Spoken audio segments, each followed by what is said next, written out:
Yeah, yeah, I know. It's like whenever you have dust on the wafer,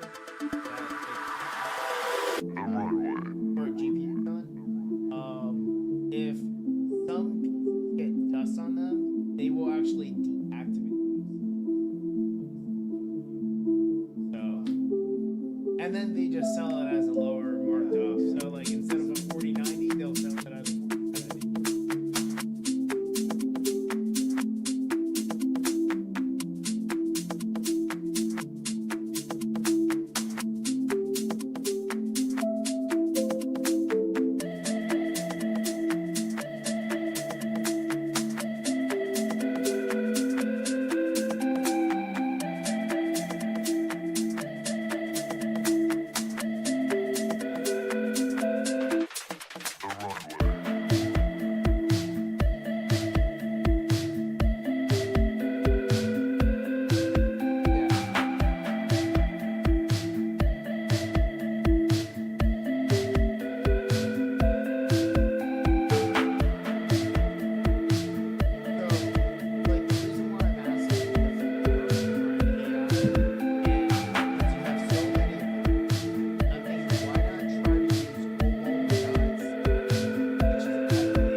The runway.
Runway.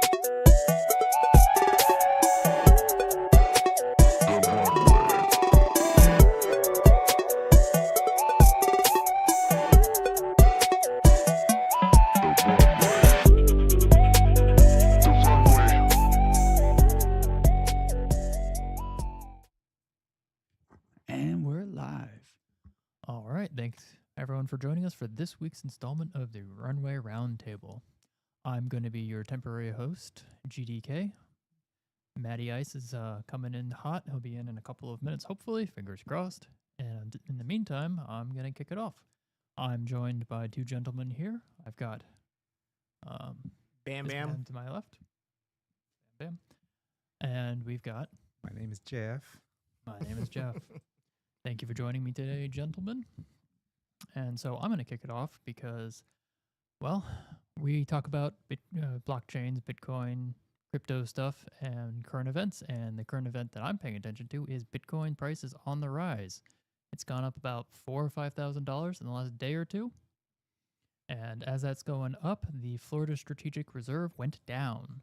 It seems as if Ron DeSantis was going to veto it, and so that kind of killed its momentum. Do we know why? No, I'm not too much up to date on that story, but apparently he was against it, which is weird because he's against the CBDC stuff.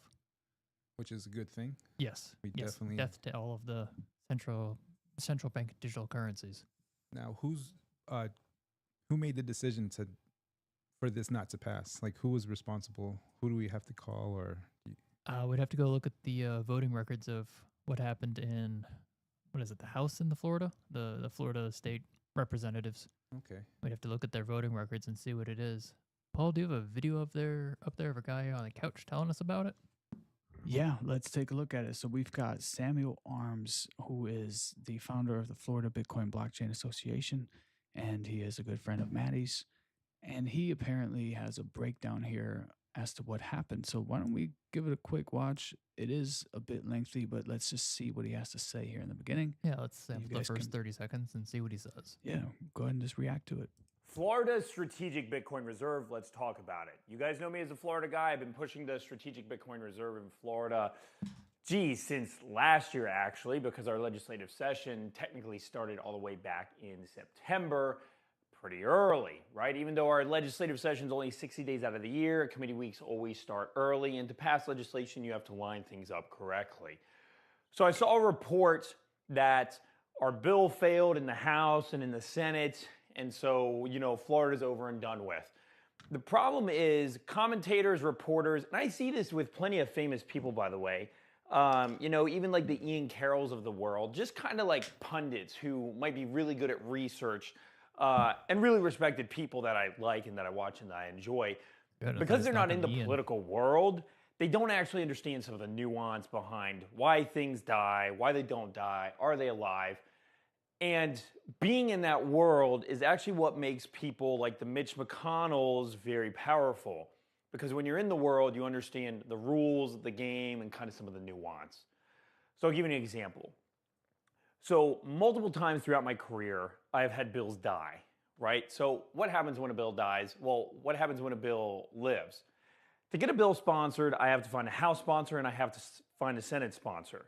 That is no easy task. There's a limited number of bill slots. And in short, you can imagine that each one of those bill slots has a price because they're a limited quantity, right? So if I only have a politician who can sponsor 5 bills, but he's had 20 different donors give him $100,000, how much is one of those 5 bill spots worth? And that is the birth of the lobbying industry, essentially being able to figure out how to get one of those bill slots. That's part of what I do. So it's a limited supply. You guys are in Bitcoin, you understand that, and that creates value. So to create a bill, I have to find a guy in the House to say, okay, you've either given me enough money or I like the mission behind this bill, I'm going to support it. Same thing in the Senate, right? Now, the people that you pick are important. Now, sometimes nobody wants to do it, right? And you're left picking someone who maybe not isn't the best. In Florida specifically, for example, if you have a Democrat sponsor your bill, you're screwed. It is a Republican-led legislature, and Democrats, although some can work well, and I've worked with plenty of Democrats in the past, It's just a matter of fact that if you want your bill to pass, you better find a Republican bill sponsor. So those kind of nuances are lost on a lot of people. But it remains to show you that that is why who you pick is important. And so I picked really good bill sponsors. I always pick really good bill sponsors. They understand Bitcoin, they understand blockchain, they're passionate, they're not easily bought out, they're influential.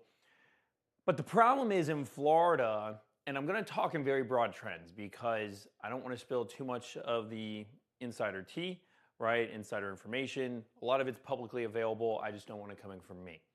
And there's reasons for that, which hopefully, if you're intelligent, you would understand why I would restrain on saying certain things. But if you don't understand that, that's perfectly fine too. You'll learn over time. I picked great bill sponsors, but here's the current dynamic. DeSantis was the most popular governor in the United States. So popular that he took the risk to take on Donald Trump and run for president.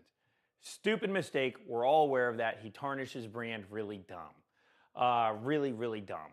And a lot of these politicians, it's all personality based. So Trump and DeSantis stopped getting along. Trump called him a traitor. Whatever team or camp you were on, there was a rift. Well, that rift, was interesting because DeSantis, when he was running, was at the height of his power arc, right? He had just brought Florida through COVID. The trajectory of Florida is still awesome, but really people in Florida became proud Floridians, like pro-freedom. We're all crazy. Like, it's just awesome. Like, it's awesome being a Floridian. DeSantis helped create Represent. kind of that persona. When he took on Trump and he failed, he vanished from relevancy in a lot of ways. And so when he was at the height of his power, the conversation in D.C. was whatever DeSantis wants, DeSantis gets. And that was a matter of fact. DeSantis ran the agenda, and all the politicians were sucking up to him because a lot of them believed that he had a good chance of winning the presidency. And if you won the presidency, you were going to be in the Plum Book. The Plum Book is a, book with a list of federal positions that you would be able to kind of grab and nab. DeSantis lost, and the legislature realized, oh, this guy's not as powerful anymore. And so what you're seeing right now is the legislature, which is the House and the Senate, essentially say, hey, DeSantis, you're not cool anymore. So just to kind of grandstand and show our own power, we're going to start screwing with your agenda. That's why before our 60-day session started, we had a mini session to go over immigration. That was a whole mess. And that pushed into our regular session, which turned out to be a mess. All right, and let's our just go session ahead was and tap actually it there. We've already been extended. going for a couple minutes there. And so I guess from the little bit we saw, it seems like it's a power play by the legislature, which is kind of a disappointment. But, I mean, that's kind of the way it goes in politics, which is it's a bit of a surprise because I think Missouri just passed an exemption for Bitcoin from capital gains tax. So we've got another state that's working towards getting it more accepted and a good investment vehicle. And now we've got our Florida legislature playing political games like children. And then we have New Hampshire and Arizona that actually passed. Oh, they also passed some stuff too? They did. What'd they get on the books? Can we get that? Yeah, so New Hampshire actually was the first state to actually put forth a strategic Bitcoin reserve. And Arizona apparently backtracked. They did shoot down the Bitcoin reserve, but they made some kind of modification. Let's actually verify what that is. It's not a full-fledged strategic reserve. But I think Arizona was talking about passing some laws to get Bitcoin treated like gold or something like that when it comes to the way that it's taxed in the legal authority, or maybe it was legal tender laws in Arizona. So what would this Bitcoin reserve mean for Florida if it would have passed? Like what changes would we have, or would we see? Most governments, even local and state, they'll have a certain amount of money that they have in investment accounts, either just because what happens with a lot of governments is they'll get a bunch of money at the beginning of the year because they'll either get distributions from the federal government, and so they might get $4 billion for their budget, but they don't need it all today. So instead of it just sitting around in a bank account doing nothing, they'll throw it into some sort of investment account. So until they need it, it's at least accumulating some earnings for it. Wow. So sorry, it looks like they did go ahead and pass it. Katie Hobbs vetoed it first time around, but apparently, according to Pete Rizzo, the this is the second state to fully adopt a strategic Bitcoin reserve. So Yeah, so now we've got our Florida legislatures going against it. So let's hopefully they'll learn their lesson on the next ballot box. Now, are they just ignorant, or was there actually something in the bill that was negative? It could have been. We'd have to sit it down and actually look over all of it. I mean, they could have had some ridiculous clauses, but with Sam there trying to shepherd it in, I don't expect there to be anything like that. No poison pills in it. So go ahead and Mike, why don't you read this? This is the grok explanation as to why it didn't pass. Yeah, I'll read this. I'm assuming you're referring to the Strategic Bitcoin Reserve bills in Arizona, specifically Senate Bill 1025 and Senate Bill 1373, which aim to establish a state-managed Bitcoin reserve. Based on available information, these bills did not ultimately pass into law. The Arizona Senate and House approved both SB 1025 and SB 1373 on April 28th, 2025, with SB 1025 passing the House by a vote of 31 to 25 and SB 1373 by a vote of 37 to 19. However, Governor Katie Hobbs vetoed the bills. Posts on X and web reports indicate that Hobbs' veto was motivated by her broader stance against certain legislative priorities, including a statement on April 17, 2025, where she vowed to veto bills until a bipartisan budget addressing healthcare funding was passed. The vetoes were seen as a significant setback for proponents of the BSR, with some X users calling it a multi-billion-dollar mistake and expressing frustration over the decision. Is that good? Anything else you want me to continue? Yeah, no, I think that's good. Yeah. It is. Yeah, it was a multi-billion-dollar mistake. Yeah, well, it looks like Grok's a little out of date because as of 2 days ago, it seems like it's gotten passed. Yeah. Correct. Yeah, it's not picking that up yet. So based on what was just said, there may have been, like you said, a political power play. Just hey, this hasn't passed. I'm not going to pass this before whatever. Until this other issue is dealt with. It'd be interesting to find out, like, if that's the case, what the other issues are, or I don't know. I mean, the problem with trying to track all these things is, we have lives. We have to go to our actual jobs, and we can't be sitting all of our time researching on the internet what's going on with these things, which is unfortunate. All right, what else we got on the feed? So there's an interesting, what it's being called endorsement for Bitcoin here, where apparently Spain now has put forth a new regulation that requires you to report every time you want to withdraw $3,000 or more. You must notify your tax agency at least 24 hours in advance of the withdrawal. You must also specify the purpose of the withdrawal. You understand that, pleb? from bank? Is that from your bank or from savings? Like, Yeah, but look Correct, at from your bank. look at the first post there saying this is false. Because you don't need to do Let's that see. unless you're being tracked for something else. So they said this is false, and the person beneath shared the article that Oh, okay. states this. So a counter to his Why don't counter. we grok it real quick? Hopefully it's not out of date. But look, I'm not surprised. We know every transaction of 600 or more is reported here in the U.S. I see it continuing in this direction. If they had CBDCs, every transaction would be surveilled. But it's just yet again an endorsement for Bitcoin, right? We want to separate.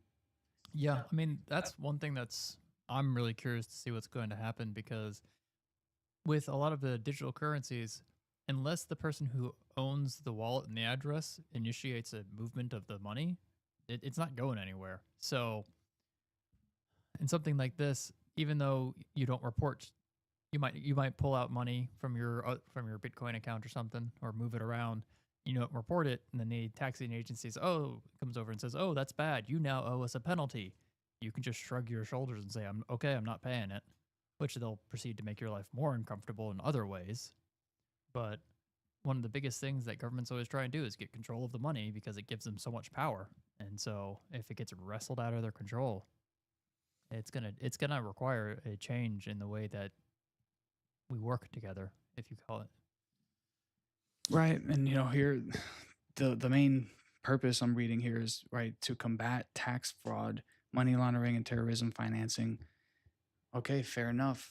But Yes you and see no, what's this being one's- done with our taxes. Yeah, this one's being like, it's like the kettle calling the pot black on this one, because we're cracking into the U.S. government. We're seeing all the waste, fraud, and abuse that they're going through. Exactly. And they're coming at us saying, "Oh, you guys are wasting. You're not paying us the $1,000, and yet we can find billions of dollars that they're misappropriating." Can't even deposit cash into someone's account without like being tracked or being having to go jump through hoops. But Mm-hmm. It's And you were saying that this Spain bill or the Spain law that's going on, that's only for people who are actually being tracked? that's what the first poster said, and then the opening post guy came back and said, "Here's the receipts for it." So I'm assuming he's showing that as anyone that pulls out money. Yeah, because, what's stopping them from just saying that they're going to shadow track you? I'm sure they're doing that already. They're just being more overt Exactly. because, they can shadow track you, but they can't punish you because they have to extensively make it apparent like what you're supposed to do. Right. They can't, punish you for pulling out $3,000 and not notifying them if they never told you you had to notify them. Not your keys, not your cheese. Yep. So here's a post that kind of touches on the absurdity that we're living in today. And it is just highlighting that the average private sector American has 10 to 14 paid vacation days per year. Members of Congress have 98 to 105 vacation days per year paid for by private sector Americans. So as the House begins another 4-day recess after zero accomplishments, right, it just goes to show when they have the ability to extract value from the working class without having to have any accountability, then essentially what's the difference between, like, how is that not essentially indentured servitude, or like essentially like a slave master type dynamic? And yeah, we're seeing as the fiat currencies are losing control. The desperation and aggressive methods are going to amplify. And yeah, so yet again, they have yet to learn their lesson. The stricter they become, the more tyrannical they become, the quicker people opt out, right? Because now for the first time in history, there is an alternative. So yeah, good marketing for Bitcoin. Here's a Pompliano video. If you guys want to react to this is essentially regarding the UK American trade deal that came to the table Monday, I believe. But interesting turn of events that could be beneficial. Sure. Breaking news. Let's play it from the beginning. Let's rock and roll. The United States has agreed to a trade deal with the United Kingdom, one of our oldest trading partners. Now, this deal is going to have all the critics absolutely in shambles. They're not going to believe it. Now, what exactly are we agreeing to here? The United States is getting unprecedented access to the UK. What does that mean? The United States produces tons of products that we try to sell into other countries, exports, but the UK doesn't allow it or makes it very difficult for the US producers to actually sell those products into the UK.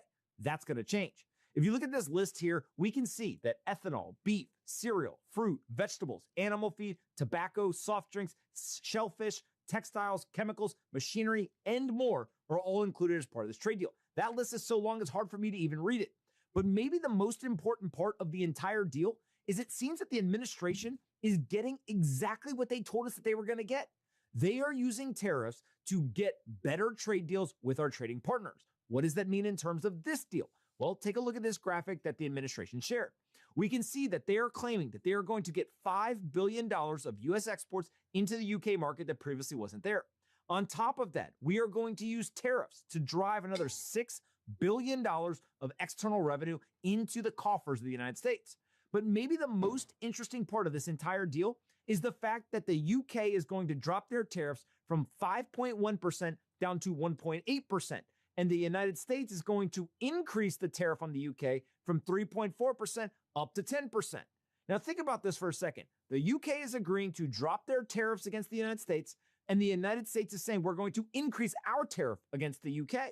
That is what people have been saying was going to happen, who wanted to see tariffs used as a negotiating tool in order to be able to actually get better trading partner deals. Now, of course, if you go back and you look at the United States, we've been trading with the UK for a very long time. No one's claiming that we don't have access for some products into their market. All right, And let's no go one's ahead and cut claiming him that the off there. UK shouldn't have It's just nice to finally have a president who with some business experience and that actually is trying to defend America.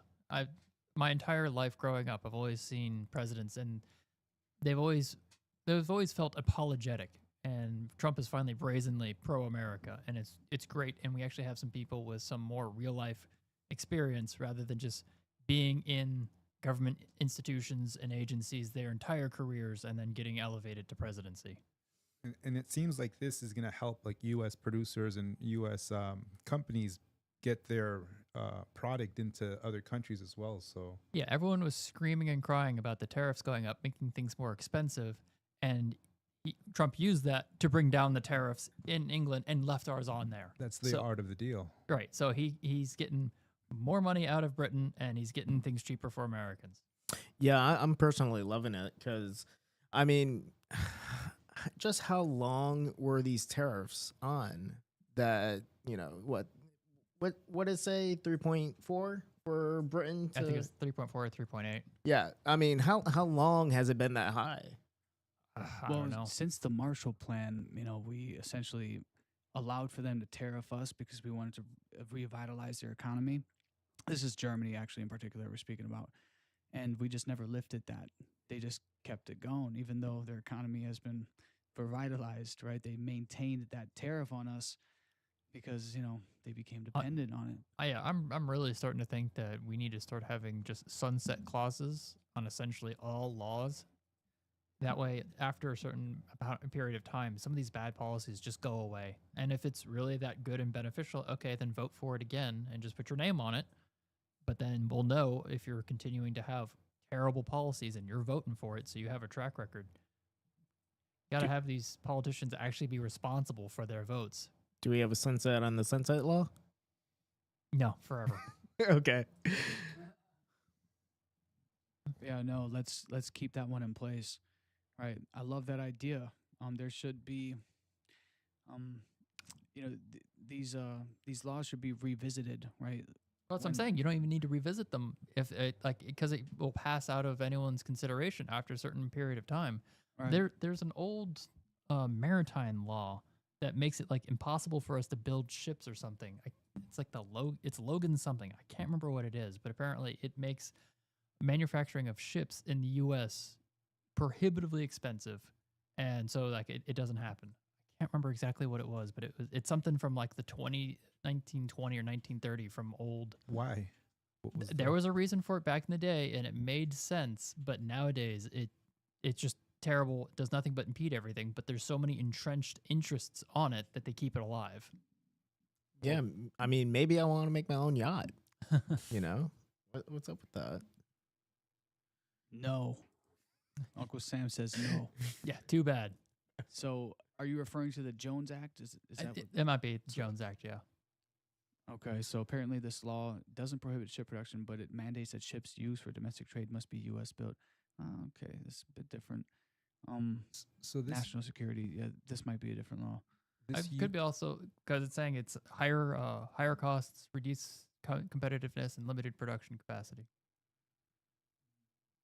Yeah, bottom line, there's a lot of red tape, strangling various industries to death. Mm-hmm. And it's about damn time that gets removed, right? Because I don't know, I'm sure y'all remember the story with Elon Musk and SpaceX, how the regulators in California were fining them hundreds of thousands of dollars for dumping filtered water on their landing deck. What's that about, right? They were cleaning their spaceship or whatever, and they were being fined hundreds of thousands of dollars, some environmental thing. And then there's also that story of them test launching these rockets, and them not being allowed to actually test the rockets until they can prove that they're not going to kill any dolphins. And then after they were able to prove that these rockets are not going to land on a dolphin, then they said, well, what about whales? Right? So now they had to launch another multi-million-dollar investigation into whether or not they would have a statistical probability of landing on a whale, which is, slim to none. Yeah, But- and then some of the worst polluters are the government agencies. I think it was the EPA in Colorado. They had that big oil spill or chemical spill in Colorado a couple of years ago, dumping like millions of gallons of toxic chemicals in the river, and then nothing happens. No Congress hearings, no one's fired. It was all just kind of like, oh well, we'll try our better. Yep. And that was it. Exactly. They do as they want. It's ruling from the what's it called, from the High throne, or from that ivory tower or Yeah. whatever, right? And the dynamic has to change. And here's a video that kind of highlights this shift a bit. Let me pull that up. looks like they kind of just want to save face, but So I haven't seen this yet, but apparently, Yeah, let's give us a little bit of a intro into it. What is it? Mm-hmm. Holy Appar- crap. Carolyn Levitt just silenced the room after reporters kept hounding her over accusation Trump is trying to profit off the presidency. Let me just get to the premise of your question that both of you have raised. I think it's frankly ridiculous that anyone in this room would even suggest that President Trump is doing anything for his own benefit. He left a life of luxury and a life of running a very successful real estate empire for public service, not just once, but twice. And again, the American public reelected him back to the White House because they trust he acts in the best interest of our country and putting the American public first. This is a president who has actually lost money for being president of the United States. I don't remember these same type of questions being asked of my predecessor about a career politician who was clearly profiting off this office. This is not what President Trump does, and this White House holds ourselves to the highest of ethical standards. Do these people forget that Trump has all the money in the world and took on politics, which got him a literal bullet in the ear? All right, so that person is obviously very supportive of Trump, and hey, So let's go ahead and watch go it. for it. Right? Yes, we'll watch it. But it's always good to you should always question authority. Right? When you're granted that much power, you should be under scrutiny. So it's good, right? I think currently there's some legislation being drafted to essentially prevent presidents or family members of political leaders to invest in any crypto coins. And I think that's coming about because of all this involvement that he's had in the DeFi space. And I'm not saying that that's the right move to make, right? But Well, it's these are- ridiculous they're starting with crypto when we have clear abuses of stock. Yeah, that's what's so funny. It's always this double standard. Right? We got Nancy Pelosi beating Warren Buffett Mm-hmm. time and time again, right? And nobody's saying a peep. Yep. But hey, she's a great trader. Okay. yeah. Are you mirroring her trades? Oh no. I just buy Bitcoin. You'll do just fine then. But it's just this idea that, look, I'm with you there. I think Trump could have sailed off. He didn't have to do this, but he also is a showman. He's tremendously benefiting from this, no doubt about it. They were going to, as we saw, weaponize the DOJ and likely come after him until they succeeded. Mm-hmm. And they were going to do the same thing to Elon, right? Biden said, we're going to look into this guy, right? We're going to essentially come after you. And so they had no choice. They had no choice but to become politically involved for their own existence, for their own survival.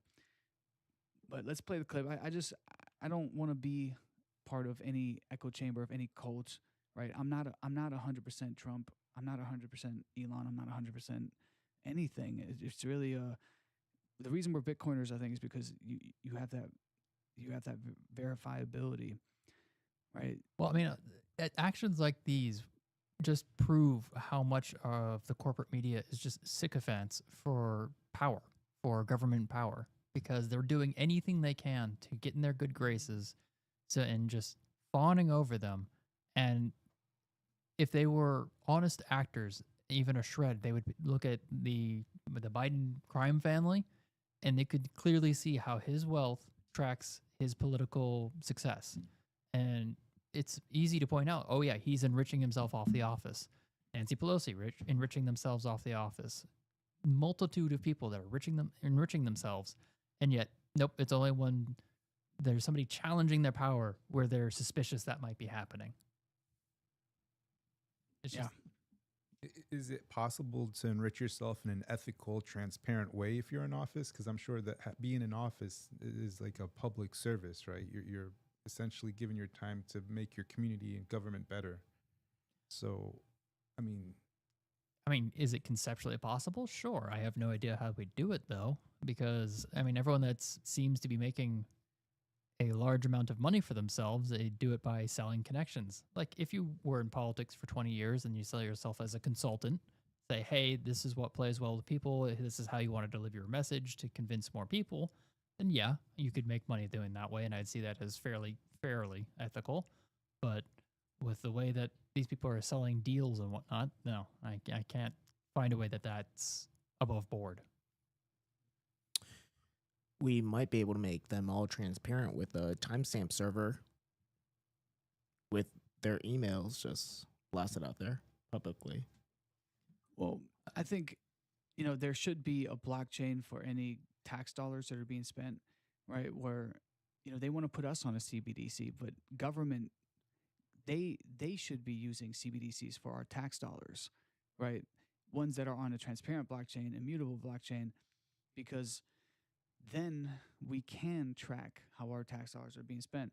Now, for the first time, we're getting some glimpse into what's actually going on with Doge, and it is horrendous, right? This absolute just fraud on levels that we truly didn't even We were think always possible. suspicious, but it was even worse than our suspicions.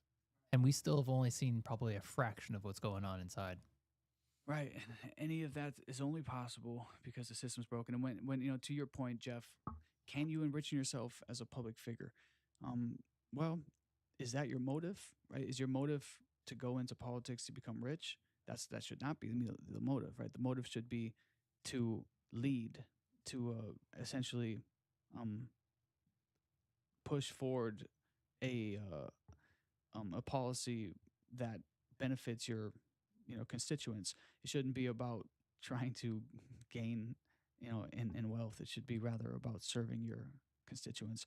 And so I think once we go back to a hard money and there's essentially scarce resources, there's limited funding available, then there will have to be accountability for each penny spent, and that will then incentivize the right people, the right politicians who actually want to lead because they are essentially compassionate, empathetic, and they possess those qualities of a good leader, which are actually they're selfless. Well, also to a large degree. I don't want the people that we elect requiring government office to enrich themselves. Like I want more people like Trump that are already independently well off and says, okay, I'm going to go do my civic duty as a patriotic American. Sure, I won't make my billions of dollars in this year, but I'm doing something that's going to benefit my country that I love overall. There was the other guy, the other billionaire that was running for office. I can't remember his name. Vivek Ramaswamy? That guy, yes. Yeah, I butchered his name. Yeah, but I understand. No. Yeah, Vivek, he was a Vivek. fantastic campaigner, and he had a lot of great messages and whatnot. And I don't know if he lost wealth like Trump did. He probably did because he was paying for campaign financing and whatnot. But nothing to the same level as Trump did. But he was saying, hey, I'm taking inspiration from Trump, and I'm going to go and run and try and help fix the things that I see that are wrong. He doesn't need the office to be well off. We've got Bernie Sanders that was in office for 30, 40 years, and now he's making millions of dollars, and now he's flying around in private jets saying, oh, I deserve it. When for the past 30 and 40 years, he was always railing against the rich, against the millionaires and billionaires. Now he's a millionaire, and now he doesn't talk about millionaires. He only talks about the evil billionaires. So it's every day we just get more examples of these people don't mean it. They're just jealous, and they want to take down the people that are actually successful. Where's Ron Paul when you need him, right? Oh, man. If only I could give him some years of my life to get him back in the game. Seriously. Well, we do have his son, Rand Paul, who's doing a great job too. And these are the kinds of people we need to rally around. But unfortunately in Washington, they're outnumbered. They're outnumbered. And unfortunately, Trump's attacking some good people because they disagree with him, but they're good faith disagreements. Like he was going after Thomas Massey, I think a couple weeks or months ago, because Massey was not on board with his spending bill because he's like, no, we need to fix this stuff, and he voted no and was trying to fight against it. And then Trump was having some harsh words for him, saying he was going to try and get him primaried or something like that. Yeah, that was a really bad look. Massey has been one of the most loyal. What is he, a congressman? I think he's a congressman. He's a congressman. I just don't Right. remember if he's House or Senate. It's Kentucky. Yeah, he has been the most consistent member of Congress out of all, and really just consistently wants to reduce government spending.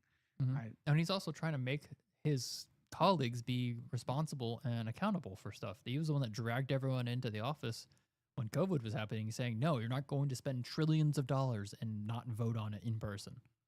And that's a principle stance. I remember talking to a friend near the beginning of all that, and he was saying, oh, no, we need to get rid of the freedom of assembly. I'm like, no, we need that. It's one of our principles. He's like, well, this is a time of crisis. I'm like, yes, in a time of crisis is when your principles matter. That's when they matter the most. You can't give them up just because there's something bad, because then you don't have a principle. Right. And we know, like, if governments can get away with essentially executive order laws in times of emergency, then they're going to fabricate times of emergency. Mm-hmm. Oh, we've been, I think in like the last 20 or 30 years, we've been in a state of emergency like 85, 90% of the time. I'm pulling that out of thin air a little bit, but I know we've had emergencies for much longer than they actually have any reason to have it declared. Yeah, I mean, that's actually an interesting study, is to look at the news cycle and see what the pandemic, what the crisis is every news cycle, because that's ratings. That's how they maintain their ratings. They're always pushing some, what is it, from pig flu to bird flu. We had swine to flu, we had H1N1, we had Zika, we had SARS. What is the one in Africa? The Ebola. Ebola. Yeah. Mm-hmm. And then of course we know now. I think Ebola was legit. It just wasn't very contagious, so it was hard to actually transmit it around. Yeah. I remember the Zika virus. That was a big deal for a couple of years. I was deathly afraid of mosquitoes. I still am, but Well, I think they even found that it was not necessarily the mosquito bites, but it was the chemical they were used to kill off the mosquitoes. really And that was actually the real problem. makes sense. Not a scientist, don't quote me on that, but I was reading that. Well, when there's a time of crisis, it's a lot easier to not go against the idea that they want, whatever it is that they want to push out. So you need crisis in order to have less less. Yeah, they need fear, Right. because when people are afraid, they scramble for safety, and unprincipled people will give that up for a semblance of safety. Never waste a good crisis. Apparently, Bill Gates is working on genetically modified mosquitoes, Oh boy. which are bacteria-infused mosquitoes. And yeah, we could watch this video on it, but he's legitimately modifying mosquitoes for who knows what purpose. See, that's the thing, is it's part of an ecosystem, and you can't just get rid of the mosquitoes. The only thing I want them to genetically modify them to do is not attack humans. After that, attack everyone else. I do want to ask, if I ever meet our creator, I'm gonna I'm gonna genuinely ask, If why did you have to create these little vampire blood sucking, to filter out the weaklings from Florida. Honestly, I think it is a good motivator to move, right? To not just be a lazy bum, right? Get chewed up, better get moving. But yeah, he is actually, he's working on genetically modified mosquitoes. He's working on bio meats. He is also somehow involved with vaccines. He's also somehow involved with Epstein, right? Did he just release mosquitoes in the crowd? That's Right what there. it looks like. Let's watch this. This is 30 seconds. Means that you can't get the economies in these areas going because it holds things back so much. Now, malaria is course, transmitted by mosquitoes. I brought some here so you could experience this. We'll let those roam around the auditorium a little bit. There. There's no reason only poor people should have the experience.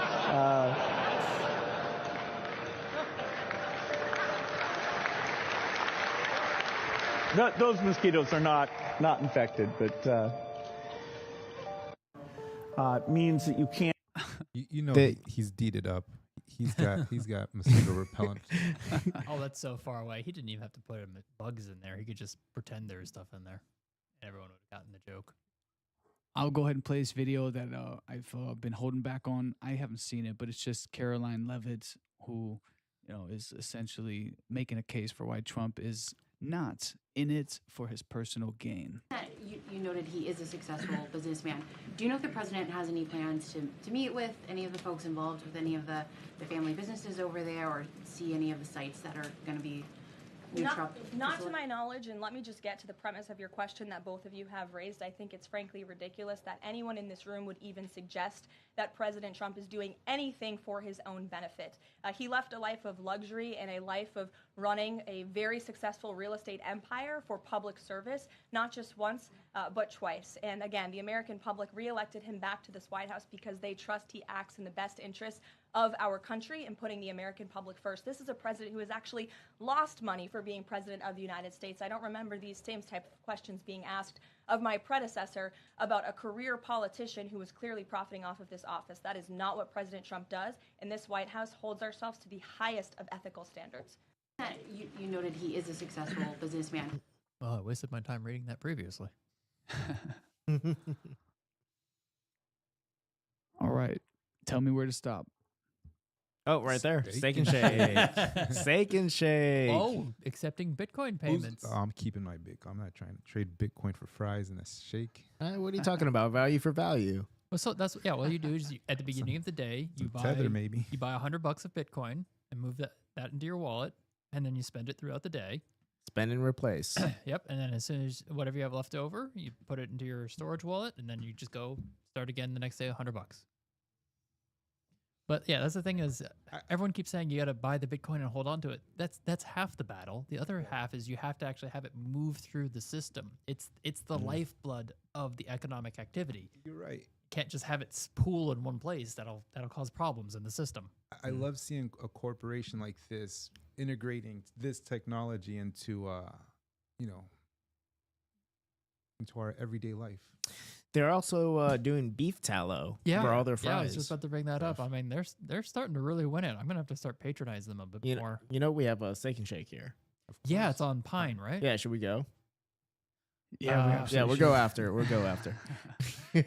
Our friend Bob Burnett commented underneath, says, "This is fabulous news for Bitcoin, but not for my waistline." Oh, Bob. But the beef tallow is not going to pack on like those seed oils. So yeah, steak and shake, man. They're capturing the culture, the zeitgeist. Love it. Mm-hmm. Yeah. Way to go, steak and shake. I don't think I've ever had fries cooked in beef tallow. They phased that out of McDonald's, the 70s or 80s or something like that? Yeah.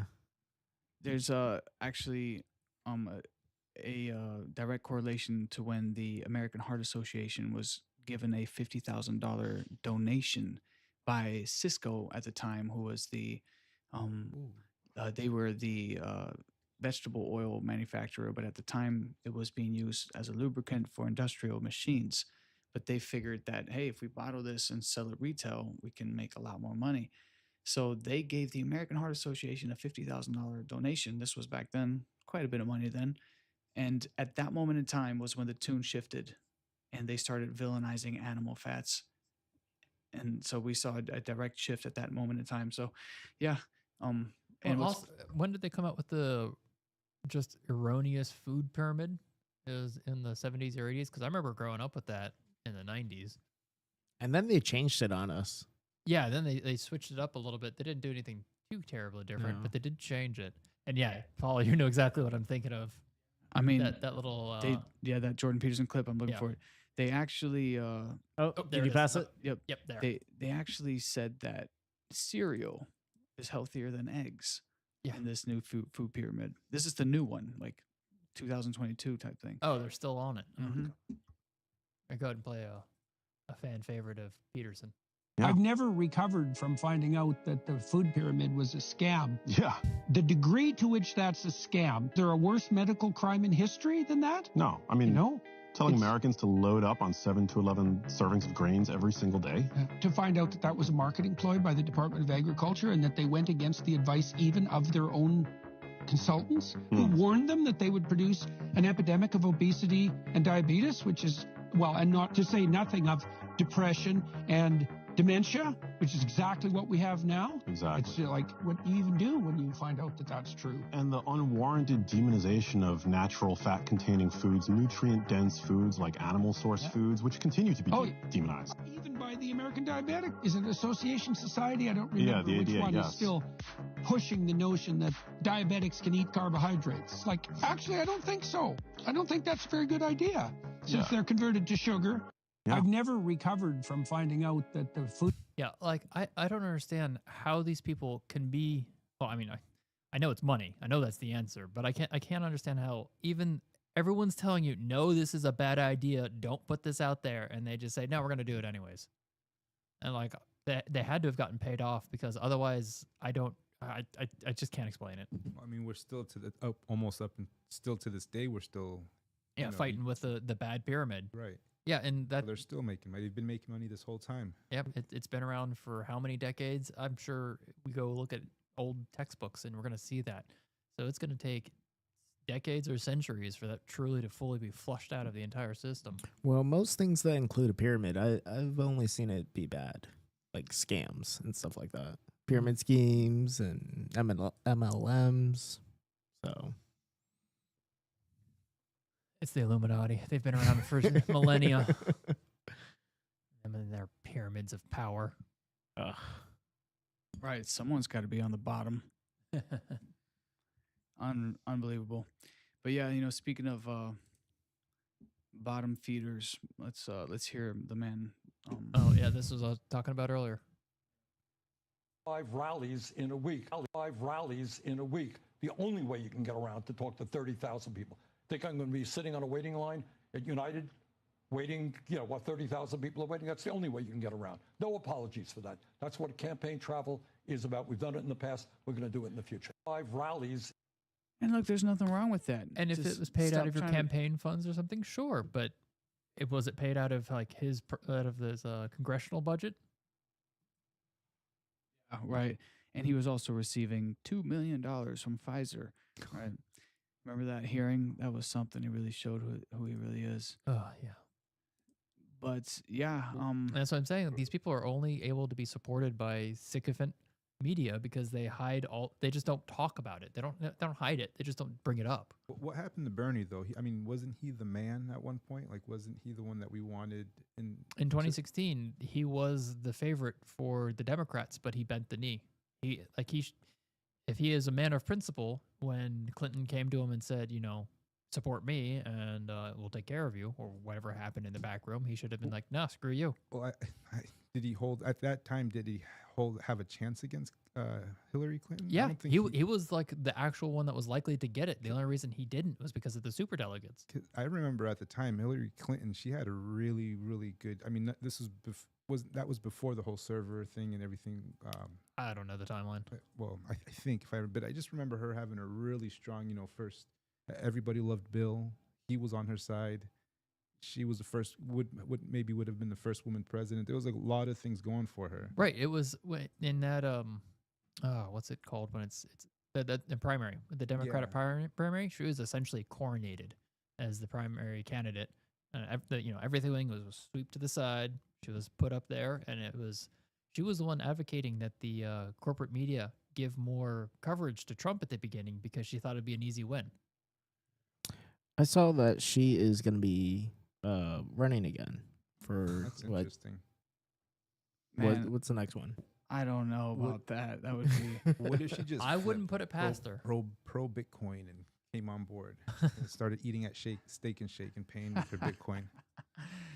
Oh goodness! I mean, I'm happy to have her in the club. She doesn't get to preach from the pulpit.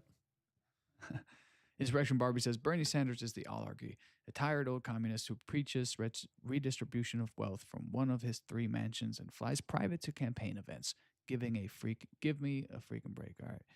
Yeah, we just don't like seeing the hypocrisy. And with Donald Trump, the reason he won, the reason he got the people's vote is because he says it how it is. It might not be politically correct, right? He might not have this, essentially this class and Well, see that's the thing what we like about him though is that, and he's also unapologetic about certain these things. They try and beat him over the head with a tax that used to work on a bunch of people, saying, "Oh, he avoided paying all of these taxes. He uses the tax code to his advantage." And he says, "That doesn't make me a criminal. That makes me smart." Would it be different if he came out and said, "Listen," and said, I was wrong. I didn't understand why they were flying on these jets, and this is the reason why." Like if he gave us an excuse of why he was against it and now he's for it, do you think that'd make a difference? Like the transparency of it all? Potentially. But are you like talking about Bernie Sanders? Yeah, I'm assuming you're talking about Bernie. Yeah, but like, correct, yeah. He couldn't do it on just one issue. It'd have to be an entire conversion on most, if not all, aspects of his life to be in accordance and to be, I'd like to not hear that. apocryphal. I'd like to have someone interview him and say, "Hey, this was your stance before. Now this is where you're at now. What changed? Like what happened?" You mean him like being Or like the private jets? Yeah, being against private jets. He's still against it. He's just saying that because he's on a political campaign, this is the only way for him to, essentially get around, and that it's necessary. But he's still saying that people, essentially. Yeah, there's a little comic that you had there, and it basically was he was doing all the things that he keeps saying is evil, but it's different when he does it. It's okay when he does it. There it is. Yeah, it's fine. Yeah, when that's we a do good it. one. You should pull that one up. Right. Billionaires are killing the planet with their private jets. And here he goes onto his private jet. It's fine when we do it, right? It's fine when the rich, like at Davos, they were all eating steak dinner, right? But they're telling us we got to eat crickets, right? And it's essentially because they consider themselves in a special club with special privileges. And for everyone to have those privileges is not sustainable, right? So they say it's only for us, the ruling class. Yeah, that's them treating it like it's a zero-sum game, though. In order for them to have, we have to not have. That's like when the auto industry, the CEOs were flying around in private jets asking to get bailed out. And it's like, well, first you need to stop flying around in your private jets. Which, look, I'm all for people flying around Me in their too. jets, Let's right? go. It's like, go for it. Let's just incentivize cleaner. Like, this is what's cool about Bitcoin, right? We talked about this during our Bitcoin meetup. Bitcoin drives innovation. It drives renewable energy because people are incentivized to do so to make more money, right? If we had the right motives in place rather than just punishing and villainizing people, there's a correlation. Matt pulled this up the other day. There's a correlation between energy usage and prosperity with countries, right? The more prosperous, the more energy consumption. And that's a good thing, right? But you should incentivize, like we should be, why are we not already using nuclear energy? Why is that? I saw a chart, I don't know, 2 weeks ago, and it was showing the energy production by country, and the U.S. has been pretty flatline for the last couple of decades, but then it showed it compared to China, and China's just off, just going straight up, basically. Same with their concrete usage. I don't know if you've seen that. I didn't see that one. Concrete? I just saw energy concrete. production. Like they're building a whole bunch of buildings with concrete. Yeah, they have and- like Well, towns that are abandoned. Yeah, they have like ghost cities. Yeah. yeah. Because they just built it just to have economic activity. There's no one there to live in them, and especially with their population decline as well. But they still have like 1 billion people. Yeah, I didn't say they're gonna go extinct, but they had the one-child policy, and so Yeah. because of that, they have 1 billion people, but that's going to be shrinking because they didn't have the babies to replace it and Right. build it. Like Right. everyone in the world's having a population decline, and yet somehow the traffic never gets better. I've never Let's been. fly jets. I've never been. Yeah. I want to fly jet. I just mean like in general, even the Oh. U.S. Yeah. We're here, and I suppose Florida's been growing. It's had like the most growth in the last 2 or 3 years. Yeah, so there's been a native population decline, right, in the natives. Yeah. But we have had immigration at unprecedented levels. And so that's how they're supposedly maintaining. But it's a systematic decline in population, right? They've been telling people that having kids is bad for the planet, right? They've been incentivizing people, essentially by eroding our purchasing power. They've been forcing both parents to work.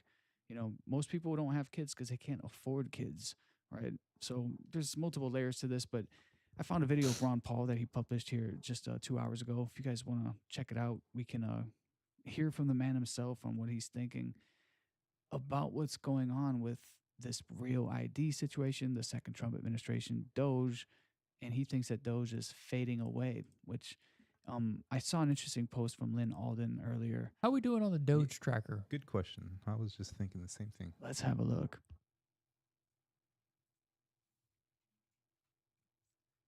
The Doge tracker? Oh, I didn't see it. Did we go down? Oh, Okay. Oh, 65 million. 165 billion. That's it's still got about there's still 4 years to go, or two. no? I mean, that wasn't the goal in. Yeah, the goal is getting 2 trillion. And I think it was in two years. Oh, in 2 years. I believe. I mean, like I would understand how at the beginning it'd be a little slow because you're doing a bunch of the ground research. There's going to be some easy ones you can call out, but for the real big meat and potatoes, it might take a while for them to suss it out and figure out what they can cut. But we're only 8% there. Well, that and what Elon was also saying that that was the goal, but it was aiming high and falling short. So if they get 1 trillion, that would be more realistic. Yeah. Have you guys seen this video here? They're saying that they found that these agencies were spending $5 trillion a year without a budget code on it. So essentially, like no accountability, no accounting for these various transactions. So that's $5 trillion, right? So much. And this is going on every year. So they said ever since they put in this one new requirement, which is to give a name and a reason as to why you're requesting funds, and ever since they put in that one request, this one simple zero. trick saved Right. $5 trillion a year. Insane. I hope they don't find the full or get the full trillion, and then that our tax-paying money is going to things that we do need. I mean, wouldn't that be best case? It would be, but the problem is I have no trust anymore. Yeah. That's what it is. I mean, just one of the videos we watched earlier with Peterson, it's like the level of scam that was is just foundation shattering, because how can you trust these institutions when even their own consultants internally saying don't do this and they do it anyways? Like, it'd be cool to see a RWA, real world asset of our tax dollars. When we pay our taxes, we can flow it, see it go from there. If it's well, I mean, so the thing with that is money's fungible. Like if you gave me $5 and you gave me $5 and then I went and bought, like I can go buy something and it doesn't really matter which $5 I use, Right. It'll still do the same thing. So we can all put money into the pot. And there's no real meaning behind tracking where your money's going to go and be spent on. well, if it's on a blockchain and you can see, No, and even still, because let's say you put Mixers. not even just mixers. Look at Ethereum. You have one address. You put 5 ETH in there. You put 5 ETH in there. It gets added together, and now it's commingled. You can't tell which was his 5 and which was your 5. But if that gets transferred from that account to another wallet, you'd have to. But I'm saying, yeah, I could say I've got 5 from you, 5 from you, and I spend 7. Who's to say 3 was from you, 4 was from you, 5 from Now, Benham, 2 from you? It doesn't. Well, I mean, not track it to that extent, but as far as like if we put money into a pot and it leaves that pot, where does it go to? What addresses does it go to? Oh, this address. Okay, that's helping the community for this. Okay, cool. Well, to an extent. now those are on a account based blockchains. Now, if you have something like Bitcoin where it's UTXO based, you actually have single UTXOs that you can actually track. Right, I know. That's what I'm just saying, Yeah. though, because we don't know what ultimately is going to take over. Right. And it was just a little easier to talk about Ethereum rather than UTXO. Yeah. Well, did you see? Have you guys seen like what on Ethernet or Ethernet? Like how they have like a credit score powered by blockchain bureau. Ethernet Yeah, Ethernet or Ethereum? Etherscan. I'm sorry. Etherscan. Yeah, Okay. yeah. No, I haven't seen that. Is that a new thing they put out? Yeah, so when you go to Etherscan, you put in a wallet, you can actually there's like tabs at the bottom, and you can see at the there's a new category. It was put in I think last February, and that gives you a score. So when you click on the score, it actually tells you like kind of like a credit score. So every wallet now has something that's like a credit score essentially. Yep, that's what I always thought was going to be the eventual development. Is we're just going to have to start filtering out activity based on how long an address has been around. Like if somebody made an address last week and sent me an NFT or something like that, I'm just going to ignore it. Yeah. Somebody's been around for 20 years and sends me an NFT. Okay, maybe I'll pay attention. Put an address in there, and Yeah. So scroll down. This is great because you're incentivized to establish. Click on the A wallet. little higher, right there, at the cards at the end where it says new. And now if you scroll down,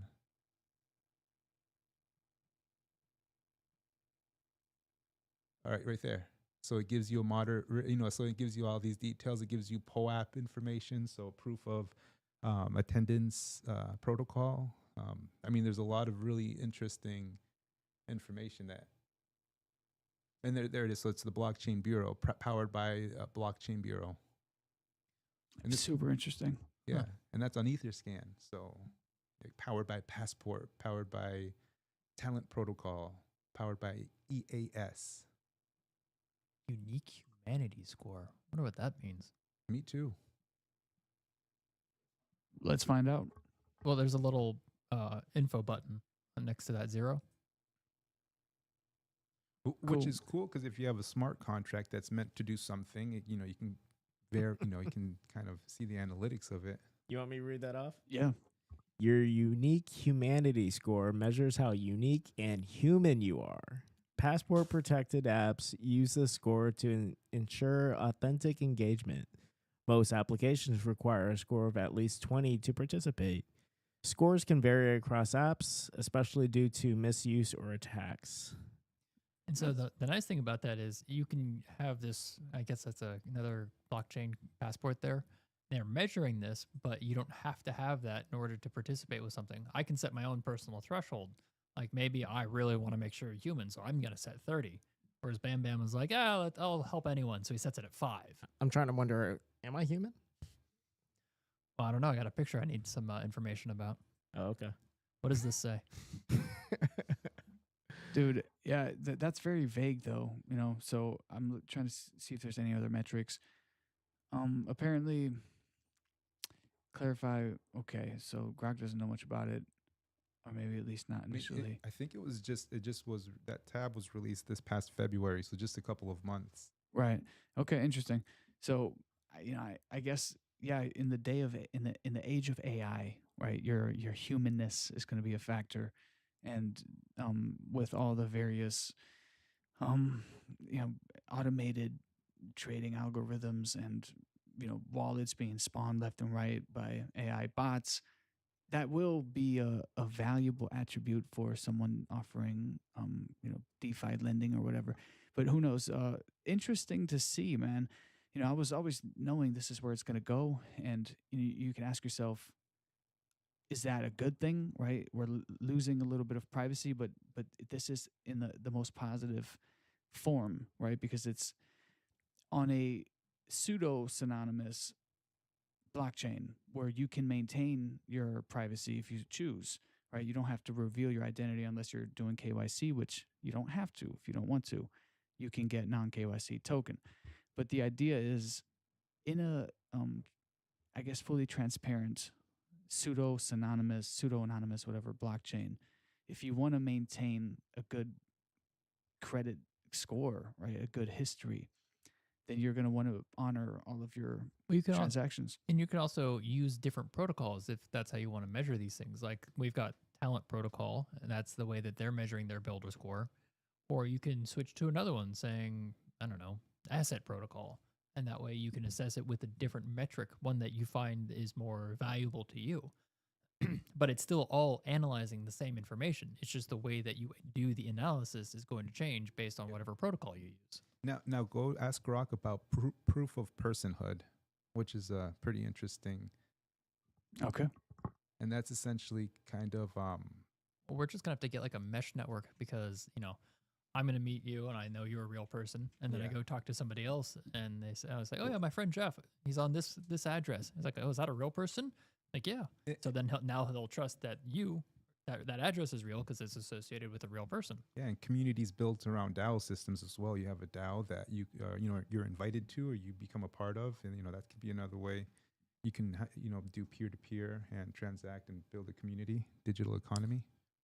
One really cool thing I've actually been seeing from Bitcoin veterans, Average Gary, he posted on, I think it was Twitter at the time, about a Meshtastic network. It's using radios outside the spectrum that is, I guess, legal for like standard users to have, and you can actually send a Bitcoin transaction throughout this Meshtastic network. And I think it's line of sight that you have to use, but creating that kind of community, that would be great for whenever we have hurricanes down here. Oh yeah, I brought this up sometime in the past, but I think they've gotten a Bitcoin transaction transmitted over ham radio waves. Yeah. They can definitely do that. Yeah, so like it's only once every 10 minutes, and so you can still get all that information spread everywhere. And even in catastrophes, you have a survival kit where you have a ham radio in there, and you can still keep the information flowing. Yeah, and one of the projects that I have going on at my house, I saved a satellite dish from I think like the Dish Network, doesn't really matter, just a satellite dish. And if you go with Blockstream, you can actually attach a receiver to the satellite itself and then point it at their satellites in space, and you can get the Bitcoin blockchain downloaded to your house every 10 minutes, when it updates. Mm-hmm. And that's another way to go about that. So I found a little video on this subject. That's fascinating. Oh yeah, this is the video. Yep. Let's give it a look. I have heard of this in mesh networks and whatnot, but ham radios, that's like a last resort fallback, and great to have as an option, because I talked to quite a few preppers, and their biggest issue with Bitcoin is, what if there's no electricity, right? You can't barter electricity. You can't barter a digital token if the infrastructure is down. But yeah, let's look at it. But he's not a big one. Not yet. Not yet. Exactly. But if I can bring him some of your content and show him that, I'm sure he'll get inspired by that. So he probably knows what this thing is, right? This is like a Baofeng. I think it's like a UV5 or something. It's a $20, $30 radio you can get on Amazon. Very, very cheap, right?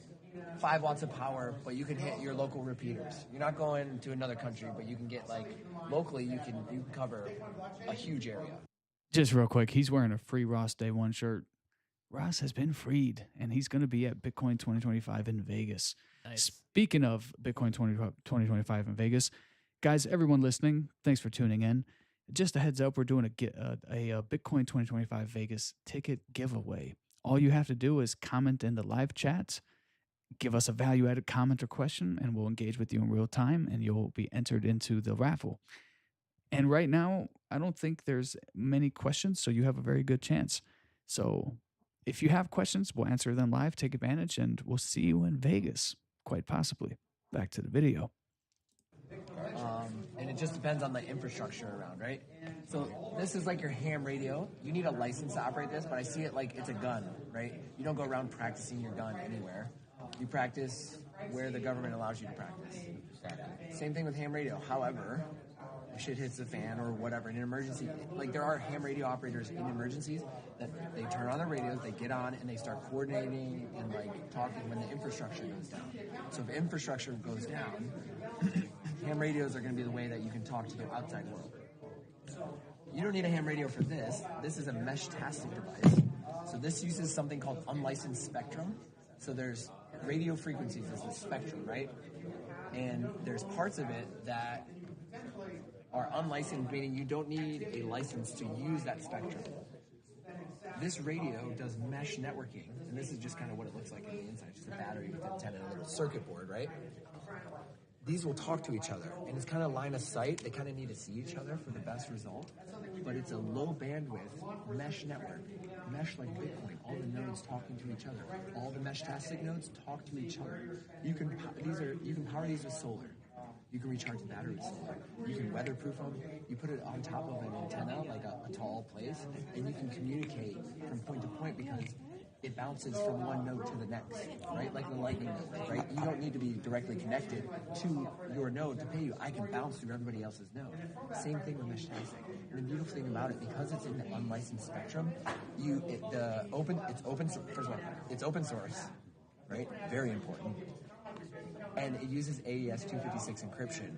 So I can share a key with you, and we can have encrypted comms that bounce through everybody else's node. They cannot read our messages because until encryption is broken, right? But then at that point, like the planes fall out of the sky. But we can communicate securely without a license using, $30 radios, right? How easy is it to send a Bitcoin transaction? I mean, can you copy and paste text into an application on your phone? Yes. That's it? It's an app on your phone. Hold on. Let me boot this shit up. That's assuming the phone still works. I mean, most likely This it'll is work. a technical revolution, right? Like, this is a technological revolution. I mean, don't get me wrong. I want it to work. So, connecting Bluetooth on my phone. Yeah, you'll see right here, the phone actually isn't doing anything. Did anybody live through Ian? Yeah. Or would you really be worried about sending Bitcoin at a time like that? If I didn't have any money. Because, yeah. Well, that's the thing is, once you get into that situation, you either are going to, like back in Hurricane Andrew, cash was king at the time because you had Right. no way to get to the bank. So you had whatever cash you had at your house still that was not ruined. So yes, in the middle of a disaster, there's going to be trading and bartering. I mean, you might be able to do it with a currency, or you might be doing it with bottles of water and toilet paper. Yeah, right, that part. And I mean, I think cash. I would at the time if shit hit the fan. Well, don't forget, like you could have somebody that's 30 miles away, or not 30, like across the country, and you could send them money saying, "Hey, here's money. I'm paying you to come bring me shit." Because they're so far away, they can get the money and they can haul ass over there. So you might just have to try and survive for like a week until the guy you paid to bring you a shit ton of supplies shows up and gives you what you paid for. And not only that, if we refer back to Spain and how you can't even take out money, then how are you going to be paying them? With the money under the mattress. So, do you want to keep watching? Sure. It's only about a minute left. My phone, right? I think we'll wrap up after Bluetooth this. pin, very standard for Bluetooth.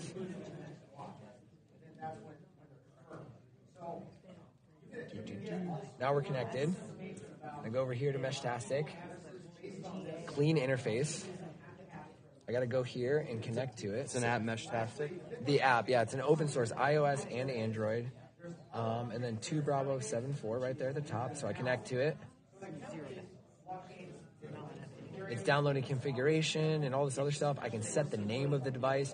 You have to set the region. The region determines what frequency you're using. So the US uses 915 megahertz, right? And then now it's rebooting because it needs to make sure it programs that. But if you're in a different region of the world, you just need a different chip. And maybe not even a different chip, maybe just a different antenna. But, it determines.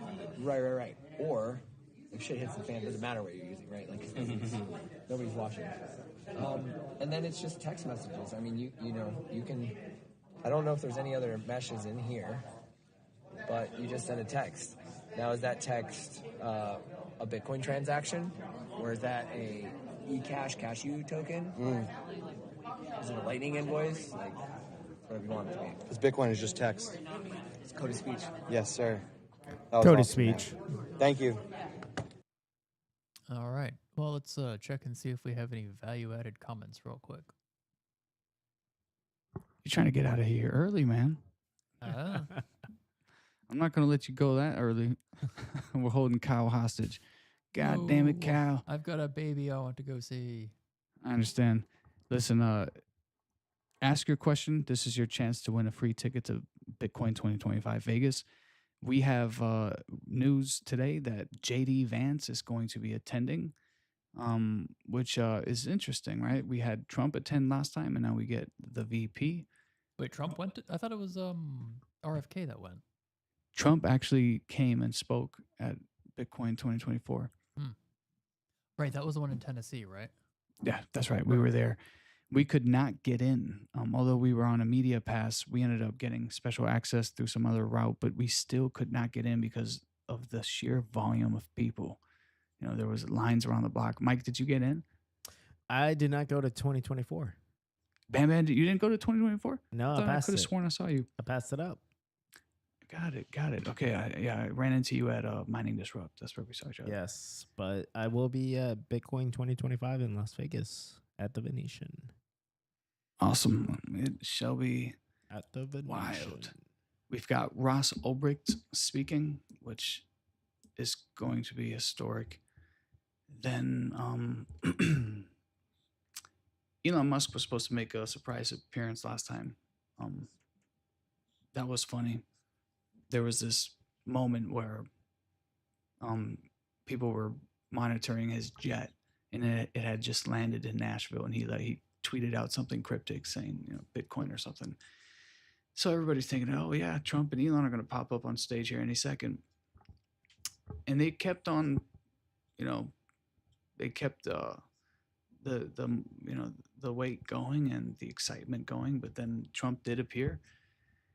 And yeah, what a milestone in our journey here, from one administration essentially debanking us, driving us to the fringe. overseas, to now having our president attend our Super Bowl. So really fun, really great, but I always remind people at our meetup, to be taking ownership over your assets, to self-custody. That is the ultimate opt-out.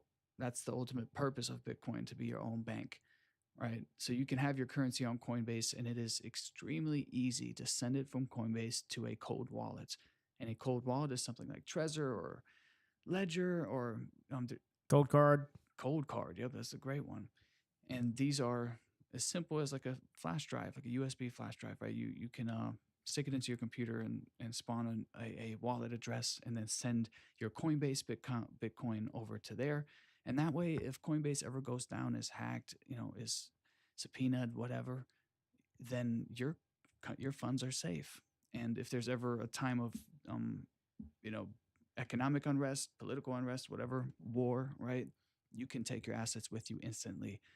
And that's the future that we want to see. So I have a couple things queued up here, but it seems like we have to wrap it early today. Conan? Yeah. Yeah, what's going on with that? Who is it? Going in on the screen. Oh yeah. Let's. Take off my shoes if I'm going to be really doing this, and I need your help. Yeah, you're talking. You're sitting here distracted by the acrobatics happening. No. This is a new. Wow. Okay. All right. Ready? Who is Nina Dobreva? Oh my God. What's that? Who is this lady? Slow down, fellas. Nina I'm Dobrev. gonna need you to step forward. What do a I little do? bit. Just stay straight. This is called the Scorpion. Okay. And because usually you do this in a yoga studio and there's a wall, so I'm gonna have to use you as my wall. Is that okay? Boo hoo. Okay. The Canadian actress. Such an idiot. I'm sorry. So an Here we actress.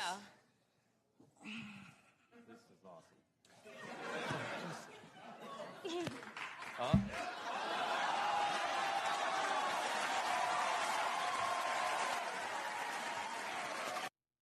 So really nothing to do with Bitcoin here. No, but- nothing at all.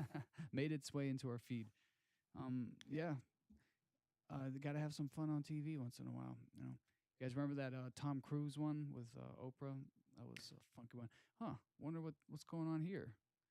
Who are these guys? Yeah, who are those charming guys? Wow. Oh, that's great. We've got BJ Dichter live. He has been on our pod, and he is the Canadian Trucker Convoy organizer. He'll be back for a series on his book. Interesting stuff. That, once again, was a moment in history where Bitcoin came to the rescue, right? Where the Canadian government seized the assets of the GoFundMe funds that were being sent to these people protesting vaccine mandates, right? And Bitcoin that's what turned RFK onto Bitcoin also, right? He said, wait a minute, you're telling me they were able to send them money through Bitcoin? The government was seizing all the other assets, but Bitcoin got through. And yeah, now we have RFK as a very outspoken advocate. And here he is once more. Here's RFK discussing vaccine and how we must have more transparency there as well. The fact that we don't have placebo-controlled studies for all these medications is astounding. We don't? Apparently not. Yeah, there has never been according to RFK, there has not been any double-blind placebo tests done except for one that was only done for 5 days on actually COVID, I believe, on the COVID shot. So it's just all around so corrupt. And then this is where it gets worse, right? They have zero liability, and it's our tax funds that pay for any damages, So it's a broken system, and of course that's an incentive for them not to change. So yeah, I'm glad to see he's getting in there, and this is where you got to give Trump credit, right? Nobody's perfect. Trump is a family man. You look at the fruits that he bears, right? His kids, they all seem like they've got it together. And you look what he's doing. He's a billionaire, but he's advocating for the working class, bringing back manufacturing. What Hillary did was call us deplorables. What he did was essentially remind everyone that this is what America is built on, is the working class, is the middle class. And so to have someone, a populist, essentially come and say, hey, enough with the corruption, enough with the hypocrisy, right? We're going to drain. And the first time around, he tried to do it himself.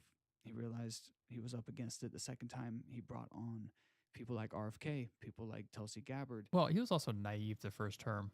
Yeah. He probably thought I'll go in there, make some deals, do some wheeling and dealing, and get my agenda across. He did not realize the rot that was there. I think he did a lot of growing up and learning. I mean, I know he's like 70s and all that, but we all grew up at a certain rate still. And like I said, I think it's just naive because he just didn't know what was there, and we're all fairly cynical, and we're like, oh yeah, that seems exactly like what they would do. But even still, they surpassed some of our cynical takes of what they would do.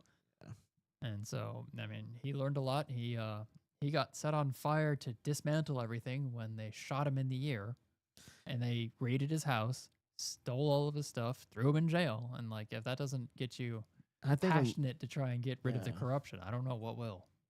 Yeah, I think that significantly changed him as a person. Oh yeah. That's in RFK, obviously his father and his uncle were both assassinated. So that definitely gave them something else to relate to. And let's just watch this clip real quick here, because I think this goes hand in hand with the broken money, right? We see these industry captures, agency captures. How is any of that possible, right? The people closest to the money printer, they have that ability, right? And so now we're finally changing that paradigm, and we're not trying to flip it on its head so that we can rule. That's what the Marxists want. They want to flip the structure upside down so that they can be on top. We're not looking for that. No, so we're going with the libertarian trope, trying to take power to leave you alone. Amen. Exactly. Let me barbecue and fucking raise my kids. Testified on Capitol Hill that you're not anti-vaccine, but you do have concerns about mRNA, and you want to move forward with figuring out what that's going to look like in the future. We're going to do peer-reviewed, we're going to do placebo-controlled studies on all new medications and all new technologies. That's what we should have been doing all along. We need to understand the risks and the benefits of these products, and we need to be... The American public cannot have informed consent, which is a key feature of democracy, if they don't have good knowledge about the risks and benefits of the products they're purchasing. Dr. Barcheri, you want to weigh in on? Testified on Capitol Hill that you're not anti-vaccine. Wow, voice of reason. Yeah, that video was cut short, but yeah, you know, he actually went up against Monsanto in court and won. Right, he went up against Pfizer in court and won. We're talking billion-dollar settlements. So he has become an expert on the subject. And it's funny, right? Because they always say, "Oh, he's not a doctor. He's not a doctor," right? He went up against the best that they had to offer, and they had nothing to offer. In court, on record, they had to admit on record that there's no such thing as a safe vaccine. Right? This is on record. And so he said, "All right, well, that was their final statement," and the settlement was issued. And why was this? It was because hundreds of women were showing up to his office. He was an environmental lawyer. Hundreds of women were showing up to his office with stacks of documents because their child had been vaccine injured, right? And these are not just anybody's. These were women who were doctors, who were lawyers, and they had to essentially abruptly end their careers to now take care of their child full time because their child was autistic. And they said, "Hey, no, we saw the sudden shift. There's a direct correlation as to the when they were vaccinated and these symptoms began appearing." So, anyways, after enough of these women showing up, he had to start looking into these stacks of documents, and that's what black pilled him, right? And here we are today, and he's, man. I think it was black pill or red pill. He became aware So- of the truth, so it was red pill. I guess you're Yeah, right. yeah. Black pill is when The end is nigh, all is hopeless. very nihilistic. Fair distinction. Yep. So let's end on a little bit of Ron Paul. We'll play this, and we don't have to watch the whole thing. But since we had brought him up earlier, and this is a video he just posted just 2 hours ago, I think it's good to end on Ron Paul because he has inspired so many libertarians. And he was, this position was not always popular. It was not understood. He was considered a radical and extremist, right? Well, yeah, this is a man that you can say stood on his principles because he's been saying this since the 70s. And there's videos of him putting out his opinion on these things and the entire crowd laughing, mocking, and ridiculing him. But he still didn't change because he's like, this is my principle, and it's a principle of liberty. And he's been consistent for 30, 40 years. Right. He's called to end the Fed for that long, right? People used to think, "Oh, you're kook or you're nuts." End the Fed. Right. We got to end it, man. It's what's enslaved us. It's why we have no multi-generational wealth. It's why none of us can afford, to take time off because our dollar has become worthless because our money is essentially created by a private entity that automatically indebts us. So let's finish with the OG himself. Here we go.